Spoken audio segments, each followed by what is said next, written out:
খুবই গুরুত্বপূর্ণ প্রশ্ন। জিলহজের নতুন চাঁদ উঠবে এবং জিলহজ মাস শুরু হবে। জিলহজ মাসের প্রথম দশক হলো ইবাদতের দ্বিতীয় বৃহত্তর মৌসুম। ইবাদতের সবচেয়ে বড় মৌসুম বা সিজন হলো রমজান মাস। রমজানের পরে ইবাদতের সবচেয়ে বড় মৌসুমটা হলো জিলহজের প্রথম 10টি দিন। এই 10টি দিনে আমল করা আল্লাহর কাছে যে কোনো সময়ের আমলের চাইতে প্রিয়। নবী সাল্লাল্লাহু আলাইহি ওয়াসাল্লাম বলেছেন, সহিহ বুখারীতে বর্ণিত হয়েছে, মামিন আইয়ামিন আল আমালুস সালিহ ফিহিন্না আহাব্বু ইলাল্লাহ মিন হাযিহিল আইয়াম।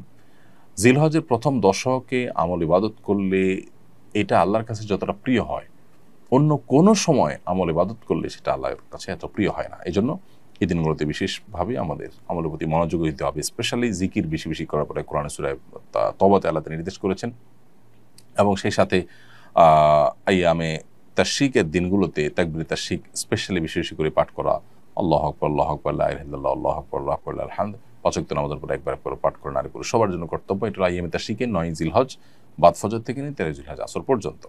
আর এর বাইরে জিলহজের এই ১০ দিন জুড়েই ঘন ঘন বেশি বেশি করে তাকবীরে তাশরিক বেশি বেশি করে পাঠ করা, এটা সুন্নাহ। এবং সেই সাথে এই দিনগুলোতে আপনার নফল রোজা রাখা, প্রথম ৯টা দিন নফল রোজা রাখার পরেও আপনার বর্ণিত হয়েছে, গুরুত্ব আরোপ রয়েছে। এবং সবচেয়ে গুরুত্বপূর্ণ আমল হলো কোরবানি করা, হজ করা।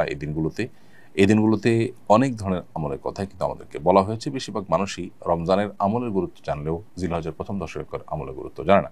কোরআন কারীমে আল্লাহ তাআলা শপথ করেছেন, ওয়াল ফাজরি ওয়া লায়ালিন আশ, ওয়াশ শাফা'i ওয়াল ওয়াতর, ফজরের শপথ এবং 10টি রাতের শপথ, জোড়া এবং বিজোড় রাতগুলোর শপথ।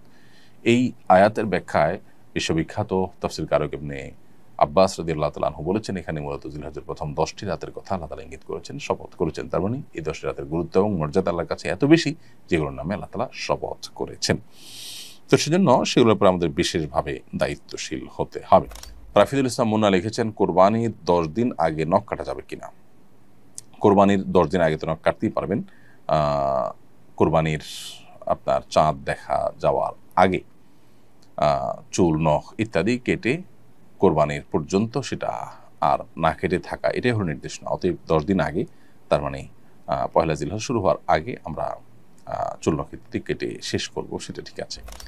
কোরবানি না করে কোরবানির টাকা গরিবকে দান করার জন্য অনেকে উদ্বুদ্ধ করে। প্রত্যেক ঈদুল আজহার আগে একটা শ্রেণীর মানুষ এ নিয়ে সামাজিক যোগাযোগ মাধ্যমে লেখালেখি শুরু করে। এ ধরনের চিন্তা লালন করা শরীর দৃষ্টিকোণ থেকে কেমন কাজ?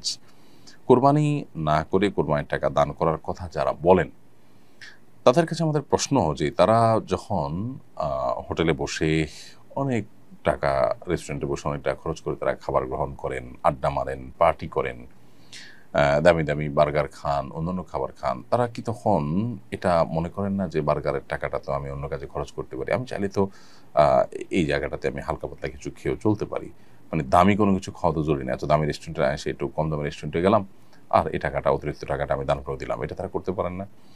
দেখুন, এই মানুষগুলো মানবতার ভেকধারী।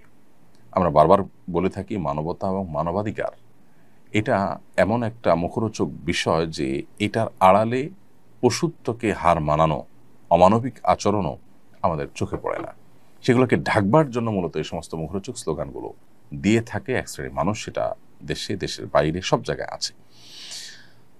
যে ইসলাম আমাদেরকে কোরবানি করতে বলেছে, সেই ইসলাম আমাদেরকে আল্লাহর সন্তুষ্টির জন্য গরিব দুঃখীর মুখে আহার তুলে দেওয়া, সম্পদের যাকাত দেওয়া, রমজানে ফিতরা দেওয়া, খাদ্যদান কর্মসূচিতে অংশগ্রহণ করা, নানাবিধ ভালো কাজ করার জন্য উদ্বুদ্ধ করেছে। অতএব যে কোরবানি করে সে অন্য ভালো কাজও করে, আর যে কোনোটাই আসলে করে না সে কথা বলে বেশিরভাগ ক্ষেত্রেই এবং প্রশ্ন তোলে। দেখুন, কোরবানি এমন একটা ইবাদত যে এটা না হলে গরিব ক্ষতিগ্রস্ত হবে। আমরা জানি যে গত কয়েক বছর ধরে আমাদের দেশে কোরবানির হার অনেক বেশি বেড়েছে।